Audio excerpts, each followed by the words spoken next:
Bonjour à tous et bienvenue à cet autre épisode du Balado aux quatre coins, le podcast officiel de la LHJMQ. On a un gros épisode prévu pour vous aujourd'hui. On va faire le tour des actualités avec Raphaël Doucet, nouvelle cuvée du Temple de la Renommée. Il y a également le défi des espoirs 2026 qui va avoir lieu au Québec et bien sûr de nombreuses courses au classement à travers la Ligue. On va également s'entretenir avec l'entraîneur-chef des Saguenayens de Chicoutimi, Yannick Jean, alors que justement, en parlant de classement, les Saguenayens trônent au sommet de celui-ci, convaincu que le pilote des Sags est quand même pas satisfait à cette heure-ci. Tout juste avant de s'entretenir avec Raph, je vous rappelle que ce balado est disponible sur toutes les bonnes plateformes de balado-diffusion et en plus sur YouTube en format vidéo. Alors rendez-vous sur la page YouTube de la LHJMQ, abonnez-vous, laissez une mention j'aime à cet épisode et n'hésitez pas à nous faire savoir ce que vous pensez de l'épisode en commentaire et peut-être nous dire qui vous aimeriez entendre lors d'une prochaine édition. Sans plus tarder, le tour de l'actualité avec Raph. Et cette semaine, c'est avec grand plaisir que je retrouve Raph Doucet pour l'épisode d'aujourd'hui. On a beaucoup de choses à se parler, Raph. Il y a des belles nouvelles qui entourent la Ligue, bien sûr. On est dans le crunch, on est dans la fin de saison. Les dernières positions au classement là, qui sont encore à l'enjeu. D'abord, comment ça va? Ça va bien, ça va super bien. Comme tu l'as dit, on commence à sentir même dans nos bureaux là, une certaine effervescence. Ouais, hein? La saison régulière se termine le 21 mars. Il reste une douzaine de matchs par équipe. Les séries s'en viennent, puis c'est sûr qu'à chaque fois que les séries s'en viennent, tout le monde est excité au bureau. As-tu eu le temps de te remettre un petit peu du tournoi olympique? Quand même beaucoup d'anciens de la Ligue qui se sont Aïe, démarqués. aïe, On aïe. pense à Équipe Canada, mais pas juste avec Équipe Canada, là. Oh, écoute, on avait quand même 27 anciens joueurs de la LHJMQ qui étaient présents à Milano Cortina. Dont 3 évidemment avec le Canada, là, pas les moindres, Sidney Crosby, Nathan McKinnon et Brad Marchand. Tu voyais que Brad Marchand, plus que le tournoi avançait, plus qu'il était peut-être pas à 100%. J'ai hâte vraiment là, de voir son état de santé avec les Panthers de la Floride d'ici la fin de la saison. Pour ce qui est de Crosby, bien évidemment, ça a été tellement malheureux, là, sa blessure contre la Tchéquie, l'empêchant de jouer en demi-finale et en finale. T'sais. Je lisais sur les réseaux sociaux, il y en a plusieurs qui disaient qu'avec Crosby, ben, le Canada aurait remporté la médaille d'or. Possiblement, peut-être, on ne le sait pas, mais c'est sûr que quand tu perds un gars comme Crosby, ça fait mal à n'importe quelle équipe, même l'équipe canadienne. Puis pour ce qui est de Nathan McKinnon, encore une fois, très, très bon avec le Canada. Il y en a qui vont se souvenir peut-être de sa témérité en prolongation, peut-être pas la meilleure prise de décision ou encore le filet ouvert qu'il a raté. Nathan McKinnon, tu lui donnes 100 rondelles de ce côté-là, il va en mettre 99 dedans. Là, cette fois-ci, il l'a raté. Ça arrive. Puis, pour ce qui est de son jeu en prolongation, s'il marque ou si Connor McDavid marque, personne n'en parle, tout le monde est content. Des gars comme Connor McDavid et Nathan McKinnon, Max, ils veulent la rondelle sur leur bâton, puis ils veulent faire la différence. Ben oui. Puis ils voulaient aller marquer le but en prolongation. Fait que moi, j'ai aucun problème avec ça. Est-ce que sa prise de décision était la meilleure? Peut-être pas, mais lui, il voulait marquer le but gagnant. On va en parler longtemps. On va en parler longtemps. Ouais, Jamais on ouais. en voudrait à un corps arrière au football de vouloir lancer la passe de toucher qui fait la différence. Jamais on en voudrait à Kobe Bryant de vouloir prendre le tir qui fait la différence dans d'autres sports. Ouais. Au hockey, c'est différent. Puis je comprends pourquoi. Tout le monde a droit à leur opinion. Mais on a le droit du beau hockey. On a le droit des belles performances d'anciens de la Ligue. Et même que maintenant, avec la belle annonce de la QV 2026 du Temple de la Renommée de la LHJMQ, on peut même commencer à dire que des contemporains dans la LHJMQ de Brad Marchand et de Sidney Crosby commencent à faire leur entrée au Temple de la Renommée parce que Marc-André Fleury, et ça me fait un petit peu mal.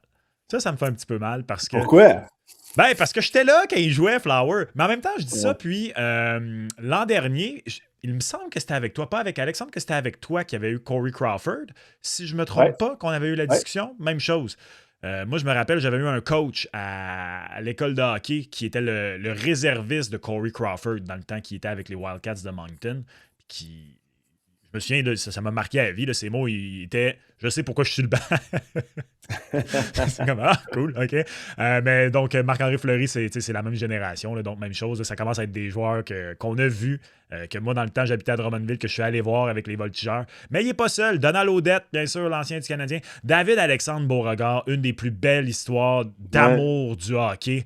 Tu as également Jean-Marc Richard, Jacques Tanguay qui va être là. Donc, une belle cuvée là, pour 2026.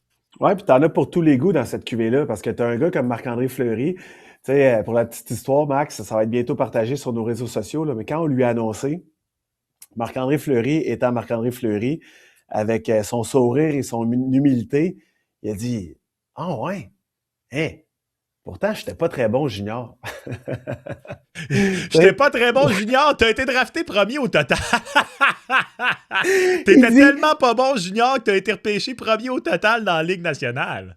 il dit les mots exacts, c'est « J'ai rien cassé junior, pourtant. » Écoute, premier au total avec les Penguins de Pittsburgh, 2 fois avec l'équipe canadienne Ben junior. oui. Mais tu sais, ça, c'est du Marc-André Fleury tout craché. Tu sais, l'humilité à son comble.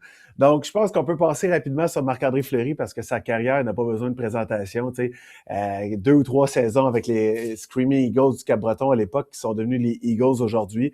Mais vraiment une carrière légendaire avec les Penguins de Pittsburgh. Deuxième dans l'histoire chez les gardiens de but, autant pour les matchs joués que pour les victoires. Il y a également Donald Odette. Puis tu sais, Donald, quand on lui a annoncé, il sortait à peine de chez sa mère. Il était en visite au Québec parce qu'il passe la majorité de ses hivers maintenant en Floride, là, lui qui est recruteur du Canadien de Montréal.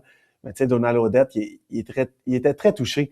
Puis quand je l'ai appelé il y a environ un mois pour prévoir une rencontre avec Mario Cecchini, moi, souvent, je donne l'excuse, Max, de Mario est en poste depuis environ 3 ans. Il aime ça contacter les anciens de la LHMQ pour avoir un peu leur input sur la Ligue, qu'est-ce qu'on peut améliorer, qu'est-ce qu'on peut pas améliorer, etc., etc. Puis Donald, moi, je le connais parce qu'à l'époque, je faisais le Rocket de Laval et Daniel, son Ouais. fils, était avec le Rocket de Laval. Est-ce que je Fait me que trompe si Donald, tu dis qu'il était un ancien premier choix de la Q, son fils, ou deuxième au total oui, avec le Phoenix? Ouais, hein? premier au total de mémoire avec le Phoenix de Sherbrooke, à l'année d'expansion en Exact, c'est plus ça, je du pensais en Phoenix de 2012. Ouais. Sherbrooke. Puis Donald, à la fin, il dit Ouais, j'étais un peu déçu, le Raph. Je dis de quoi? Il dit Crème, il dit, je pensais que tu m'appelais mon tombe de la renommée. J'ai dit, Donald, j'ai dit, un, c'est pas moi qui prends cette décision-là, puis deux, c'est pas moi qui t'appellerai pour t'annoncer le temple de la renommée. Donc, un mois plus tard, on lui a annoncé, puis il était vraiment touché. Puis tu sais, Donald Odette, c'est quand même une carrière remarquable. Un des 18 joueurs dans l'histoire, Max, des 18 joueurs dans l'histoire à avoir réussi 300 points dans notre ligue et 500 dans la Ligue nationale. Donc, c'est quand même un bel exploit. Puis en plus, tout ça, là, Donald Odette, là, à cette époque-là, puis encore aujourd'hui, évidemment, mesurait 5 pieds 8 pouces. Donc, tu sais, dans les années 80, 90, comme ça, d'avoir réussi à percer malgré 5 pieds 8 pouces, c'est vraiment remarquable. Ouais, de nos jours, tu sais, des joueurs comme Lane Hudson se font encore repêcher plus tard en raison de leur taille, mais ça reste que c'est une énorme progression. On le voit bien sûr avec Martin Saint-Louis, qui n'a jamais été repêché Ouais. non plus, qui est allé au temple de la renommée. Certains comme moi se souviennent du passage de Donald Odette avec le Canadien de Montréal également, une belle carrière. Je parlais d'exemple de persévérance quand j'ai mentionné le nom de David Alexandre Beauregard. Pour ceux qui ne connaissent pas son histoire, il a malheureusement perdu un œil en jouant au Ouais. hockey. Était tout un talent offensif dans la Ligue de hockey junior majeure à l'époque du Québec, bien sûr, Ligue de hockey junior maritime maintenant. Et malgré la perte de son œil, a fait toute une carrière dans les circuits mineurs, David Alexandre Beauregard. Vraiment, écoute, 224 points en 190 matchs avec nous, mais quand même, au-delà de 1000 matchs professionnels, que ce soit Ligue américaine, Ligue internationale, Ligue United, ECHL, Ligue centrale, Angleterre, Italie. Donc, c'est vraiment une carrière exceptionnelle pour David Alexandre Beauregard. Puis, il me racontait quand il est venu au bureau, là, puis ça, c'est pas vraiment connu du public. Mais à ce moment-là, quand c'est arrivé, son œil, dans le fond, il arrivait à en échapper, puis Xavier Delisle, qui jouait à Granby à ce moment-là, a tenté d'y soulever le bâton. C'était vraiment un hockey play, là. C'était vraiment un jeu de hockey. Puis il a tenté d'y soulever le bâton, puis le bâton est arrivé directement en dessous de la visière, puis il a perdu son œil gauche. À ce moment-là, son œil gauche a carrément explosé. Mais il me racontait qu'à ce moment-là, Max, puis nous, on est trop jeunes pour l'avoir vécu, mais les bâtons de bois, il y a certains joueurs, je vais essayer de donner vraiment là, une image claire à nos auditeurs. Les bâtons de bois, il y a certains joueurs qui coupaient leur palette à 90 degrés. Oui. OK? Puis, à cette époque-là, rappelle-toi, on ne tapait pas la palette au complet. Fait que non seulement la palette de Xavier Delisle, puis là, je ne blâme pas Xavier, là. Xavier puis David-Alexandre Beauregard sont en excellents termes, là, puis c'est de l'histoire ancienne. Là. C'est un accident. Un accident à 100%, puis c'est Xavier Delisle, ça aurait pu être un autre. Mais Xavier, il coupait sa palette à 90 degrés, puis évidemment que, comme tous les joueurs de cette époque-là, la tapait pas au complet.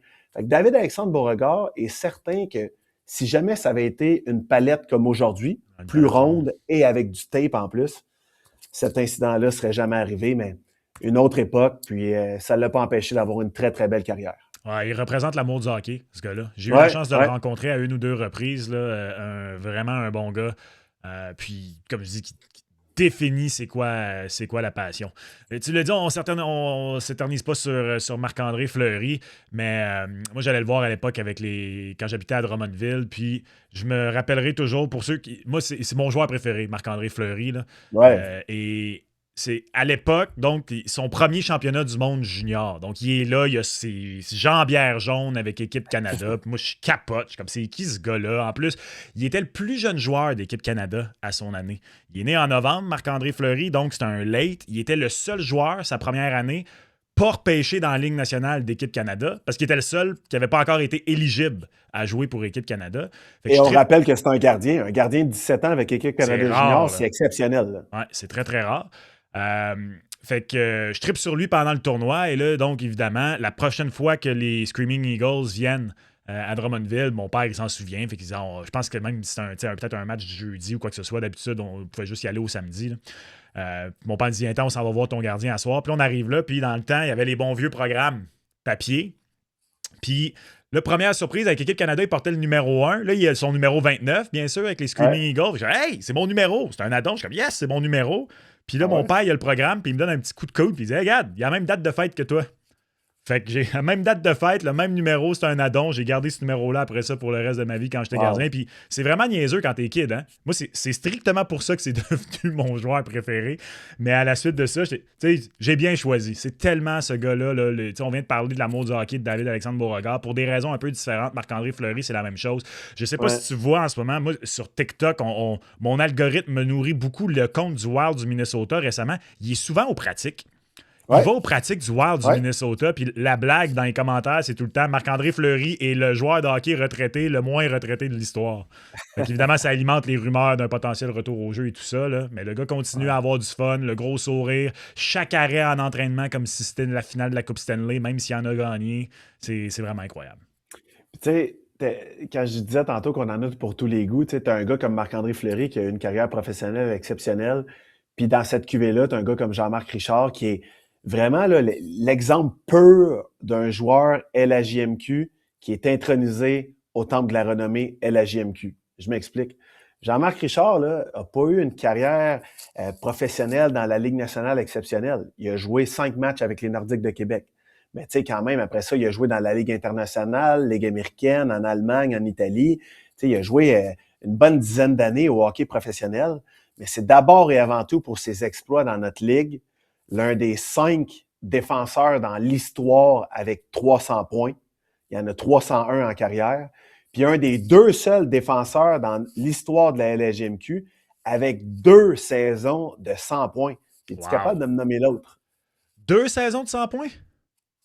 Si tu l'as, t'es fort. Attends, mais c'est-tu... le calique. On a-tu parlé au printemps passé, Danny Gros? Non, Danny Gros, c'est lui qui en a le plus dans l'histoire chez les défenseurs. Mais 2 saisons de 100 points, c'est notre ancien collègue Gilbert Delorme. Non, c'est Gilbert! Gilbert avec 2 saisons de 100 points comme défenseur. Ah, je l'aurais jamais eu. Wow! Bravo, Gilbert! Bravo, Gilbert. Il le ferait probablement encore aujourd'hui. À l'âge qu'il a, je parle, parce que Gilbert est tellement en forme. Exact. Tu sais, Jean-Marc Richard était tellement content quand on lui a annoncé, là, sa femme était à côté, puis Jean-Marc a fondu en larmes, puis sa femme est venue le consoler. Là, ça représente vraiment beaucoup pour lui. Puis le dernier qu'on intronise au Temple de la Renommée, en tant que bâtisseur, c'est Jacques Tanguay. C'est Jacques Tanguay, plus de 30 ans d'association avec la LHJMQ, propriétaire des Remparts de Québec, président des Remparts de Québec également, champion de la Coupe Memorial en 2006 et en 2023, a accepté la présidence du comité organisateur de la Coupe Memorial Rimouski 2025. Jacques Tanguay là, a toujours eu la LHJMQ et le hockey junior à cœur. Ouais. Il a pris ça de son père, Maurice, puis il a tendu ça également à son fils, Alexandre, qui est propriétaire de l'Océanique de Rimouski depuis 10 ans. Donc, qui dit hockey junior, dit la famille Tanguay. Oui, c'est le genre de grand leader qu'il faut pour la Ouais. prospérité, le développement des jeunes. Tu sais, quand on parle de développement et tout ça, ben, tu sais, ça prend des gens comme ça, impliqués, qui ont les moyens d'aider et qui ont les moyens de faire rayonner, effectivement. Un des grands bâtisseurs. Particulièrement au 21e siècle, depuis le début des années 2000 pour M. Tanguay, Ouais. mais même au-delà de ça. Au-delà de ça. Voilà pour la QV 2026 qui sera intronisée au temple de la renommée. Dans les autres annonces, Raph, le défi espoir Ligue de hockey canadienne États-Unis à Chicoutimi et Québec en 2026. Oh. Donc, c'était dans l'Ouest cette année, en Alberta. 2026, ça va être du côté donc de Chicoutimi et Québec. Et bien sûr, il va y avoir, entre autres, en tête d'affiche, point de vue québécois, parce qu'il ne sera pas seul. Il va y avoir également Landon Dupont qui va être là dans Ouais. l'Ouest. Mais pour le Québec, Alexis Joseph, qui n'a cessé de s'améliorer cette année. Je viens de mentionner le nom de Landon Dupont, qui était un joueur qui a eu le statut d'exceptionnel, le type de joueur qu'on voyait venir des années à l'avance, puis qu'on lui donnait tout de suite une étiquette de premier choix au total. Et Alexis Joseph, ça fait plusieurs fois qu'on en parle au balado cette année. On a parlé à Alexis cette année. Pourrait peut-être devenir le prochain premier choix au total de la LHJMQ. Il y a encore beaucoup de hockey à jouer d'ici là. Mais point de vue Québec, il va être le joueur à surveiller l'an prochain à ce défi. Ouais, puis tu sais, si on est conservateur, on va dire qu'il va sortir top 5 ou qu'il va sortir top 3. Mais Alexis Joseph, tu sais, un gros bonhomme de 6 pieds 4 pouces, déjà autour de 210 livres, un gaucher, capable de tout faire sur la glace, fort physiquement, des bonnes mains, un bon tir. Alexis Joseph va sortir très, très haut au repêchage 2027. Puis on est content justement d'accueillir le défi des espoirs, les Canadiennes contre États-Unis. Puis pour ceux qui sont un petit peu moins familiers avec la formule, bien, chaque année, là, ça va être la 3e année en 2026. Les meilleurs joueurs admissibles au repêchage de la Ligue nationale en provenance de la Ligue de la LHJMQ, de la Ligue de l'Ontario et de la Ligue de l'Ouest affrontent les meilleurs moins de 18 ans du Programme national de développement américain. C'est une série de 2 matchs, donc Chicoutimi le 1er décembre et Québec le 2 décembre. Et ça va être le fun parce qu'on va voir vraiment un petit peu là, 2 marchés totalement différents de la LHJMQ. Chicoutimi, évidemment, depuis plusieurs années, profondément enraciné dans la communauté de Chicoutimi avec le vieux centre Georges Vézina qui a vraiment un cachet particulier. Et le lendemain, on va être au centre Vidéotron, un building à la fine pointe de la technologie qui a été récemment construit, qui est plus gros, 18 000 spectateurs. Donc, on va voir vraiment là, 2 situations totalement différentes dans la LHJMQ, 2 bonnes bases de partisans et 2 marchés très, très, très importants dans notre ligue. Oui, ça va être super, super agréable pour ces deux villes-là d'accueillir ces rencontres-là. Raph, revenons à la course aux séries. Revenons à la course au positionnement aux séries, au sommet, dans le milieu, pour les dernières places également disponibles. Et si tu permets, j'aimerais qu'on commence dans l'Est et au sommet du classement général. Parce que la lutte entre les Wildcats et les Saguenayens est complètement phénoménale. Et là, les Saguenayens viennent de prendre un léger avantage. On va parler à Yannick Jean tantôt. J'insiste sur léger avantage, mais on dirait que dans cette course-là, chacune des deux équipes part tellement sur de longues séquences que chaque fois que tu réussis à avoir ne serait-ce qu'un petit point d'avance, comme c'est le cas en ce moment des Saguenayens de Chicoutimi, tu te dis, oups, avec le peu de rencontres qui restent, il reste quoi, une dizaine de matchs environ à toutes les équipes, là, tout le monde n'a pas exactement le même nombre de matchs joués. Ben, on le sait, là, ces équipes-là ont très souvent eu des séquences de 8-9 victoires cette année, donc il s'agit que les deux partent à peu près sur la même séquence, puis c'est peut-être ce qui va départager les deux équipes. Et elle est importante, cette position-là au classement, la première place au classement général. On en parlait dans le dernier épisode de ce balado avec Alex Régimbal, parce que rendu dans les demi-finales, dans le carré d'as, peu importe qui y sera, ça va être la meilleure équipe classée contre la 4e équipe classée, la 2e contre la 3e. Donc cette équipe qui aura pris le premier rang, en théorie, aura donc la meilleure confrontation de demi-finale. Oui, puis tu t'arranges avec l'avantage de la glace jusqu'en finale. Donc, c'est quand même assez important. Là. Mais tu sais, c'est tellement du coude à coude depuis le début de la saison chez Chicoutimi-Moncton. J'avais hâte de voir les deux équipes, comment elles allaient réagir à la suite de la date limite des transactions. Mais les deux continuent de gagner pratiquement 4 matchs sur 5, si c'est pas plus. Puis tu sais, c'est du coude à coude en termes d'attaque, en termes de défense, en termes d'avantage numérique. Léger avantage au niveau du désavantage numérique pour ce qui est des Saguenayens de Chicoutimi. Mais les deux équipes visent vraiment le trophée Gilles Courteau d'ici la fin de la saison. Chicoutimi, 85 points. Moncton, 84. Puis tu sais, les deux ont de très bons gardiens de but. De Chicoutimi, qui a Lucas Beckman et Raphaël Précourt également. Et du côté de Moncton, on y va vraiment avec Rudy Guimond. Puis tu sais, de l'autre côté, dans l'Ouest, c'est serré également. Personne, mais je dis bien personne, n'attendait Drummondville au sommet de l'Ouest cette saison. Chapeau à Yannick Lemay d'avoir construit une solide équipe. Chapeau également à Sylvain Favreau de faire en sorte que les Voltigeurs de Drummondville, même s'ils n'ont pas de méga vedettes, travaillent de la bonne façon. Donc, Blainville-Boisbriand à 74 points, Drummondville à 74 points. Ça, c'est une autre lutte à finir pour le premier rang. Ouais, je pense qu'il faut que j'arrête de parler de la surprise des Voltigeurs de Drummondville. Là. Ça fait 4 mois que je parle de la surprise des Voltigeurs de Drummondville. Et ils sont là, ils sont fiers, ils travaillent bien. L'Armada, de son côté, on commençait à avoir enfin une flotte complète. Spencer Gill qui est de retour au jeu. Il a joué 7 matchs au moment où on se parle. Il y a eu une rencontre de 4 points l'autre fois. Là, malheureusement, il y a eu une blessure du côté de Xavier Villeneuve. Justin Carbonneau semblait parti pour la gloire puis allait atteindre le 50 buts. Et là, malheureusement, un petit ralentissement dans les derniers matchs pour Justin Carbonneau qui a eu une rare disette là, en termes de matchs consécutifs sans marquer de but. Est-ce qu'il va être en mesure d'aller chercher ça? Mais ouais, tu sais bien de le mentionner aussi, cette lutte-là est très intéressante à suivre parce que l'Armada a un match en main sur les Voltigeurs, mais au moment où on se parle, les Voltigeurs peuvent aller chercher ce premier rang de l'association de l'Ouest et c'est pas banal, encore une fois, c'est pas banal du tout comme possibilité.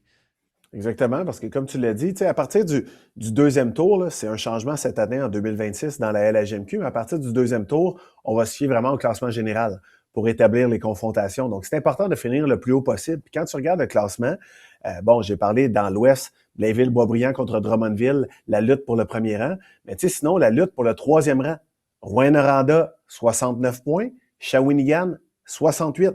Après ça, tu as la lutte pour le cinquième rang entre Val-d'Or et Sherbrooke. Val-d'Or, 56 points et Sherbrooke, 55. Donc, c'est extrêmement serré. Plusieurs luttes à surveiller d'ici la fin de la saison. Puis nos amis de l'Abitibi, Max, ils rêvent déjà.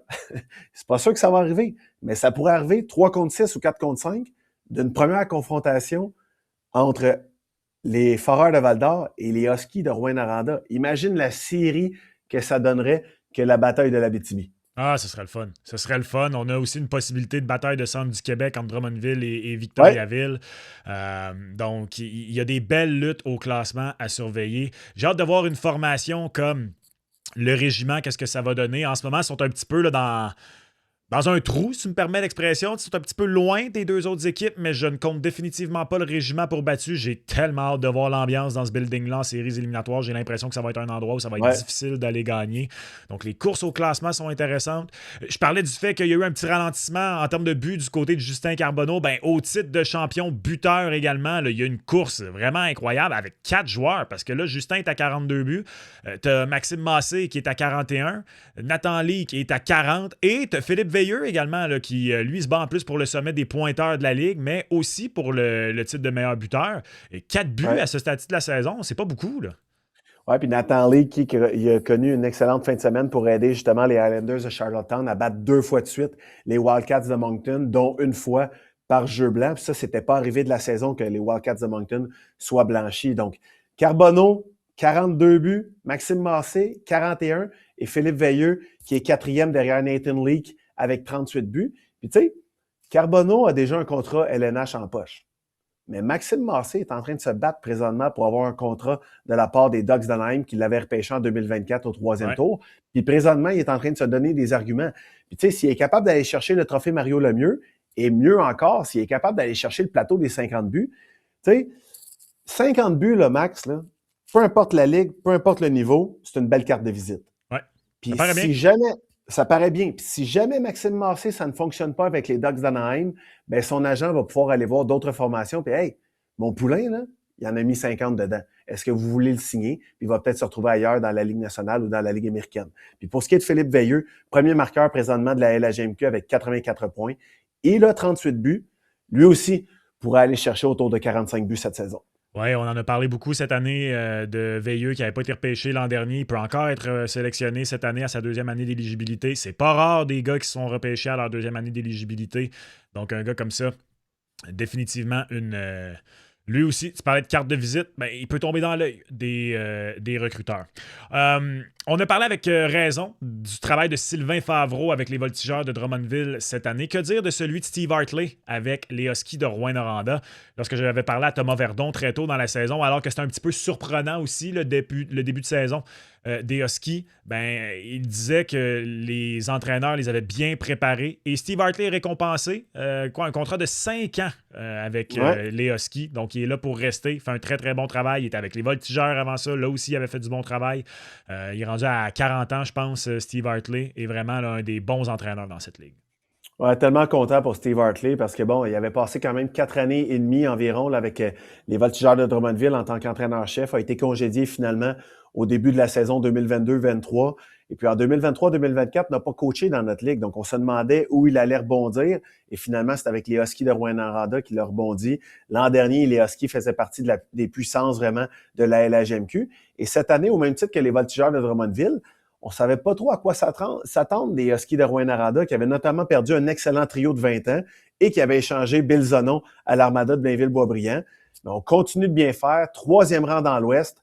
Donc, c'est très mérité pour Steve Hartley. Contrat de 5 ans et en plus, il devient le directeur général adjoint à Yannick Gaucher. Donc, très, très, très mérité pour Steve Hartley. Puis, tu sais, les Hartley et la LHGMQ, c'est vraiment une histoire d'amour parce que Bob Hartley a coaché dans notre ligue. Puis Bob, tu le sais, Max, ça a été ton collègue au 91-9. Ça a été mon collègue également au 91-9. On a toujours gardé contact. Puis encore une fois cette année, Bob, de temps en temps, m'envoie un petit texto, il m'appelle. Puis je peux te garantir une chose, Bob Hartley, il suit la LHJMQ. Puis souvent, « Hey Raph, qu'est-ce qui s'est passé là? Puis qu'est-ce que tu penses de ça? Puis c'est quoi le futur? » Puis il pose des questions, puis il aime ça s'intéresser à la LHJMQ. Puis Steve Hartley, assurément l'un des bons entraîneurs dans notre ligue. Ouais, Bob, des fois, je pense qu'il l'a pas dit à personne, puis il a inventé une quelconque machine qui fait en sorte que lui, il a plus que 24 heures dans ses journées. Parce que Épouvantable. aux quantités de Épouvantable. choses qu'il fait, puis qu'il réussit à suivre, puis les devoirs, il les fait tout. Puis je sais pas. Ouais. Un jour, quand il va décéder, il va nous le révéler. Il a dit qu'il a vécu toute sa vie avec une machine à retourner dans le temps, puis chaque journée pour lui en durait 2 parce que c'est assez phénoménal. Et je suis pas trop. Je serais pas trop surpris d'apprendre qu'il a laissé, qu'il a appris. À son fils la même ardeur au travail et c'est pourquoi Steve Hartley a du succès dans son travail.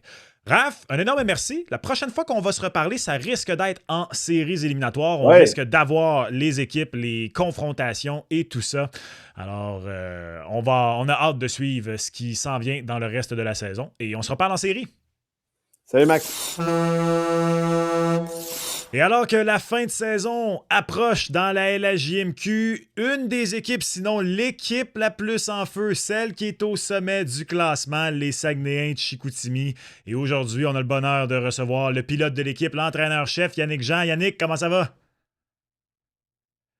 Ça va super bien, ça va super bien. Yannick, on s'en doutait après vos acquisitions, après la date limite des transactions. Le message était clair. Vous visez les sommets cette année et le gâteau lève au bon. Ben, le gâteau a levé pas mal toute l'année, si on est honnête, mais là, en ce moment, ça va extrêmement bien. Vous êtes dans une lutte à finir avec les Wildcats, vous avez une légère avance. Et là, en ce moment, 8 victoires consécutives pour votre équipe. J'imagine que l'atmosphère est bonne présentement au sein de l'organisation?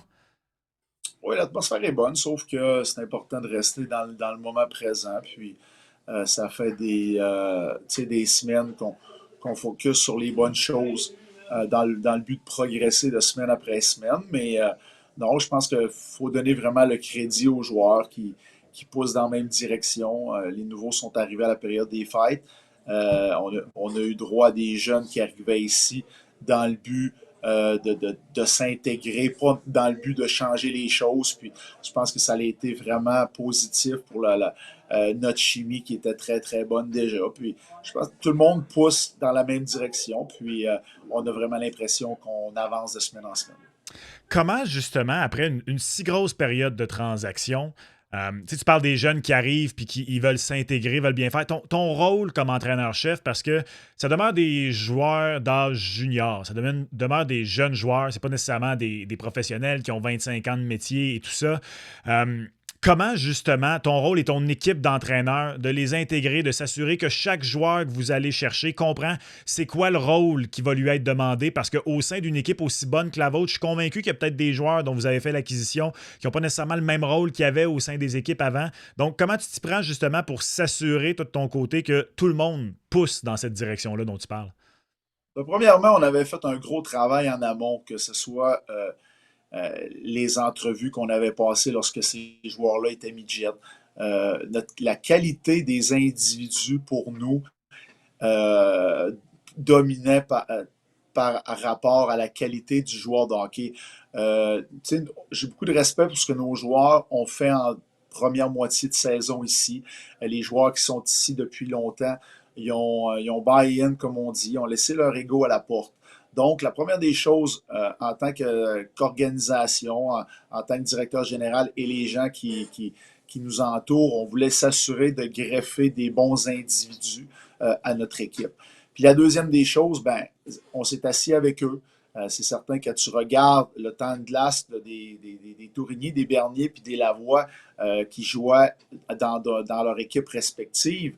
On ne pouvait pas donner ce temps de glace-là à tout le monde. Puis, on savait, nous, que les Boulans, les Wang, ils voulaient gagner, ils voulaient du support, ils voulaient des joueurs qui viendraient les aider. On savait qu'est-ce qu'ils étaient prêts à faire, mais c'est tant et aussi longtemps que tu n'as pas vécu avec les joueurs justement que tu es allé chercher, tu ne le sais pas nécessairement, mais on avait quand même une bonne idée, puis ces gars-là ont fait un job incroyable justement d'acheter puis de pousser dans la même direction, de ne pas arriver ici avec une mentalité de je vais changer les choses, je vais juste rentrer dans le moule. Puis non, à venir jusqu'à maintenant, je pense que ça s'est super bien passé.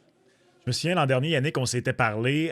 Puis, bon, à ce moment-là, peut-être les objectifs, ou du moins, vous n'étiez pas au même endroit dans le cycle où vous êtes présentement. Vous n'étiez peut-être pas à l'aube des séries dans les 2-3 favoris, comme ça va être le cas cette année. Mais je me rappelle quand on s'était parlé à l'aube ou pendant les séries, là, entre autres, l'an dernier, vous n'aviez pas nécessairement un gros joueur qui dominait, mais vous aviez une panoplie de joueurs dans les statistiques qui apportaient de l'eau au moulin. Puis tu me mentionnais à quel point c'était important pour toi, cette culture-là d'équipe, que tout le monde au sein de l'équipe ait un rôle puis qu'ils le comprennent. Et chaque saison junior est pas isolée en soi. L'an dernier, c'est pas l'an dernier, puis cette année, dans le sens où je suis convaincu que tout ce que vous avez bâti justement avec un groupe de joueurs depuis quelques années, ça se transpose justement encore une fois dans le jeu maintenant que vous êtes une formation de tête et que c'est encore ça l'objectif. Oui, tu as un Massé qui est parmi les meilleurs buteurs de la Ligue, par exemple, mais ça demeure quand même une équipe d'abord et avant tout, les Saguenay de Chicoutimi, avant une collection de joueurs étoiles. Oui, je pense que ça, c'est d'être reconnu pour ça, pour nous, c'est une fierté que les gens reconnaissent qu'on on a une équipe avec de la profondeur puis des joueurs qui veulent pousser dans la même direction. Mais au-delà de ça, c'est vraiment notre culture qui prime. Je t'ai parlé tantôt des acquisitions qu'on a faites. Pour nous, il n'y a pas personne qui va venir ici qui va changer notre culture, qui va la détourner ou faire en sorte qu'on va tourner les coins ronds. Tous les joueurs qui viennent ici, qui jouent pour les Saguenayens, ils se doivent d'adhérer à ça. C'est notre travail, d'aller chercher les joueurs qu'on sait qu'ils vont l'accepter, de leur faire accepter. Puis ça se peut que ça n'arrive pas avec un joueur, mais c'est à ce moment-là qu'on met ce joueur-là, on l'écarte ou on le met ce joueur-là de côté. Donc, pour nous, depuis des années, la culture est bonne, puis on veut pas déroger de ça, que ça soit à partir du président, aller jusqu'au 24e joueur, à tout le staff qui nous entoure. Il n'y a pas personne de plus important de l'équipe. Puis tu sais, c'est linéaire, c'est de haut en bas. Tout le monde adhère à ça dans l'organisation. Puis je pense que ça se reflète beaucoup sur le staff, ça se reflète beaucoup sur les joueurs également. Tu parles des acquisitions que vous avez faites et des jeunes hommes derrière les joueurs de hockey. Je lisais Guillaume Lepage sur le LNH.com. Alexis Bernier, pour toi, était une cible extrêmement importante. Qu'est-ce qu'il a en particulier, ce gars-là, qui pour toi faisait de lui sinon la cible importante dans la dernière période des transactions? Ben, il fait en sorte qu'il est unique dans notre ligue. Je ne parle pas du hockey en général, mais dans la Ligue de hockey junior maritime Québec, pour moi, Alexis est unique. Un défenseur qui est aussi difficile à jouer contre, aussi constant que ça. C'est soir après soir après soir. Il ne prend pas de présence de repos. Il est toujours la pédale au plancher. Il est difficile à jouer contre. on jouait contre Bernier pendant 8, 10, puis même 12 matchs, souvent avec les matchs hors concours dans les dernières années. Puis parlez-en à nos attaquants. Oh non, on s'en va à Bécomo. Oh non, on s'en va jouer contre Bernier. C'était ça. Puis quand les séries éliminatoires vont arriver, tu le sais que Bernier va être encore difficile à affronter, va être difficile à jouer contre. Puis il n'y en a pas beaucoup. Puis dans son rôle, c'est un joueur qui est unique là-dedans dans notre ligue. C'est la raison pour laquelle, pour nous, on pouvait pas penser s'en aller en séries éliminatoires sans Bernier dans notre alignement. On dit souvent, Yannick, de certains joueurs qu'on déteste les affronter, mais qu'on les veut dans notre formation, on les prendrait. De ce que j'entends, c'est ce type de joueur-là. Exactement. Puis, tu sais, il n'a pas été repêché. On l'aimait là, pendant son année de repêchage. On avait le 24e choix ou le 23e. On s'en allait le prendre. Il a été pris le choix avant.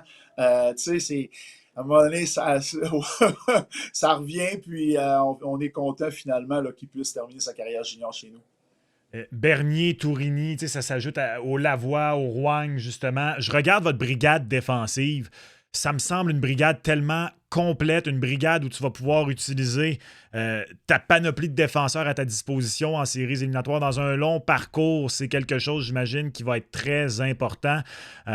Je me trompe-tu si je dis que c'était une des choses qui était primordiale pour vous, une brigade défensive complète comme celle que vous semblez avoir sous la main présentement? Puis je la regarde, puis tu sais, on vient parler d'Alexis, mais tu as des profils différents au sein de cette équipe-là, des gars qui peuvent faire la relance, des bons patineurs, des gars physiques, tu as quelques gars très costauds. Puis je regarde, bon, évidemment, des fois, il faut prendre ça avec un grain de sel, mais aucun gars en bas de 6 pieds non plus dans ta brigade défensive. Ça va être difficile là, de jouer contre vous dans votre zone plus la saison va avancer quand les séries vont commencer. Puis une des choses les plus importantes, c'était vraiment que tu ne veux pas arriver dans les séries. Faut que le passé soit garant de l'avenir aussi. Lorsque Drummondville a rentré Komarov à gros prix il y a 2 ans, tout le monde s'est dit, ouf, tu sais, est-ce qu'il y avait vraiment besoin de Komarov? Il y avait l'amoureux. Mais l'amoureux n'a pas joué un match dans les séries éliminatoires et Drummondville a gagné quand même. Quand tu veux espérer gagner, pour moi et pour nous, tu veux t'assurer d'être capable de te passer de chacun des joueurs. Donc, s'il arrive une grosse blessure à n'importe quel de nos joueurs, on voulait s'assurer qu'on puisse continuer quand même. Puis, c'est un peu de la manière qu'on a fait les choses lors de la période de transaction. On veut être capable de se passer de n'importe quel joueur et continuer à avoir du succès. J'imagine que c'est la même philosophie devant le filet parce que Précourt connaît une très très bonne saison. Vous faites l'acquisition de Lucas Beckman qui est phénoménal pour vous depuis qu'il est arrivé, une moyenne de buts alloués sous les 2 depuis qu'il était chez Chicoutimi. J'imagine que c'est la même philosophie et je trouve ça intéressant parce que on a en tête dans le hockey que pour un parcours éliminatoire, il faut faire un choix. Ça prend un gardien numéro 1. Mais pas plus tard que l'an dernier, les 2 équipes qui ont atteint la finale et puisque la Coupe Memorial était au Québec, ont joué la Coupe Memorial, ont eu besoin de leurs 2 gardiens en éliminatoire. Oui, c'est bon que tu me dises ça, parce que je parlais de l'exemple de Drummondville avec Komarov et Lamoureux. Pour moi, c'est exactement la même chose dans les filets. La journée qu'on a su que Précourt, qui a eu une opération l'an dernier là, au genou, on a su que on a compris que c'était impossible qu'on y aille justement en séries éliminatoires l'an prochain en parlant de cette année avec seulement que lui. Tu ne sais pas qu'est-ce qui peut arriver. Donc, on voulait, au même titre que nos défenseurs, entrer un gardien que s'il y en a un des 2 qui se blesse, ben, l'autre va être capable de prendre ça sur ses épaules. Mais à la base, le plan A, c'est vraiment qu'on soit capable d'alterner ces 2 gars-là comme l'ont fait Moncton l'an passé, par exemple. Ils l'ont fait en deuxième moitié de saison et ils l'ont fait dans les séries. Peu importe la performance qu'un gardien de but gros sur la tête, le premier d'un double, là, lorsque tu joues 2 matchs en 24 heures, ben, le lendemain, c'est certain qu'il n'est pas nécessairement aussi efficace. Donc, avoir un, c'est bon. D'en avoir un, c'est bon, mais convaincu que d'en avoir 2, c'est encore mieux. Ouais, puis je trouve ça intéressant ce que tu mentionnes parce qu'il y a quelques semaines, justement, Lucas était au balado.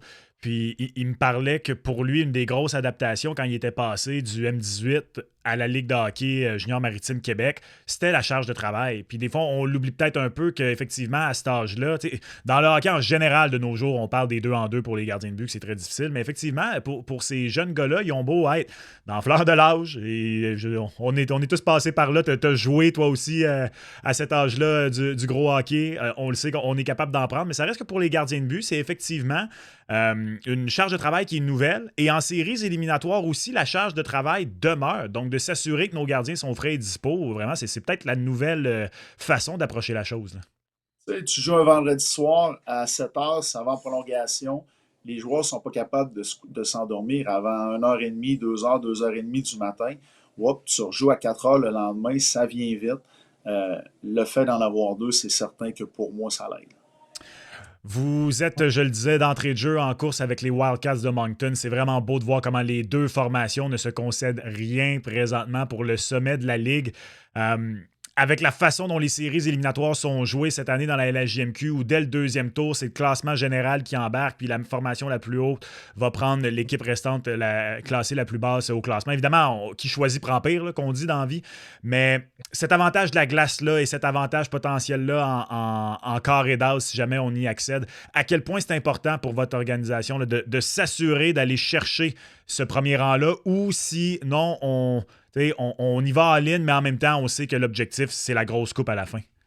Pour moi, c'est vraiment de dire, regarde, c'est beaucoup plus important notre progression, de la manière qu'on se comporte, de la manière qu'on joue soir après soir, que les 2 points, le résultat du match. Si on focus sur les bonnes choses, soir après soir, les points vont venir parce qu'on a une formation qui est talentueuse. C'est pas vrai qu'on va se mettre à tourner les coins ronds pour ramasser des victoires qu'on n'aurait pas nécessairement dû gagner et hypothéquer peut-être là, de l'énergie ou quoi que ce soit. On verra rendu à la fin, lorsqu'il restera une semaine, lorsqu'il restera 2 semaines, l'importance de ça, mais pour l'instant, en aucun temps, tu as entendu un entraîneur parler de championnat de saison régulière ou quoi que ce soit ici là, depuis le début de la saison. Yannick, tu as joué pour les Sags, tu coaches les Sags depuis longtemps. À quel point cette formation-là, et j'imagine déjà là, au Saguenay, l'effervescence autour de l'équipe, à quel point ça peut en être une spéciale dans l'histoire de votre organisation? Oui, vraiment, honnêtement, les gens, ils trippent, les gens, ils sont contents de leur équipe, ils aiment ça, ils viennent ici, les gens sont au rendez-vous, puis tu vois qu'il y a une effervescence. Chicoutimi dans les séries éliminatoires, c'est malade, puis c'est ce qu'on veut que les gens ils revivent encore. Je l'ai vécu que ce soit en tant que joueur, que ce soit en tant qu'entraîneur adjoint, qu'en tant qu'entraîneur-chef, un petit peu dans tous les rôles depuis une trentaine d'années ici. Puis c'est toujours spécial Chicoutimi en série. Puis on veut revivre ça encore à nos partisans le plus longtemps possible ce printemps. Beaucoup aimé, Yannick, vos chandails bleu poudre portés récemment. Je ne sais pas si tu as eu un commentaire là-dessus, là, mais je tiens à le dire. Déjà que les chandails des Saguenayens sont très beaux, celui-là, il est venu me chercher. Il était très beau. Honnêtement, j'en ai eu des milliers de commentaires puis aucun négatif. Honnêtement, on a tout trippé, que ce soit les joueurs, les coachs, les gens. Je pense que tout le monde était content de voir ça. Puis on a tout fait wow lorsque ils sont arrivés pour la première fois. Allez voir ça sur les réseaux sociaux, les chandails que les Saguenayens ont portés. Là, un hommage à une ancienne formation d'équipe. Yannick Jean, un énorme merci. Bonne fin de saison régulière. Bon début de parcours éliminatoire également, si on ne se reparle pas. Puis au plaisir là, de se reparler bientôt. Merci, à bientôt. Salutations. C'est ce qui conclut cette autre édition du Balado aux 4 coins. Merci à tous d'avoir été là. Merci à Yannick Jean pour sa participation à l'émission. Merci également à Raph Doucet, lui aussi pour sa participation, mais aussi pour la coordination de celle-ci. Je vous rappelle de déposer une mention j'aime si ce n'est pas fait et de nous laisser savoir qui vous aimeriez entendre à ce Balado en commentaire. On se retrouve dans 2 semaines alors qu'on va être à l'aube des séries éliminatoires. Bonne fin de saison régulière à tous les fans de hockey junior à travers la province et les provinces, peut-être que vous écoutez d'une province maritime ou peu importe où dans le monde, en fait. On se reparle lors du prochain épisode d'Aux 4 coins. Au revoir tout le monde.